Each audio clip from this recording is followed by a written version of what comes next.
Hello viewer, here we will use that circular design, changing the pattern into it.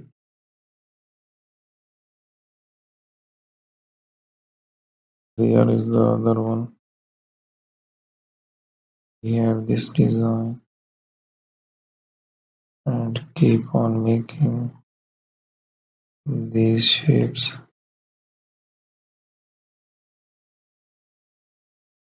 Also find some different structure.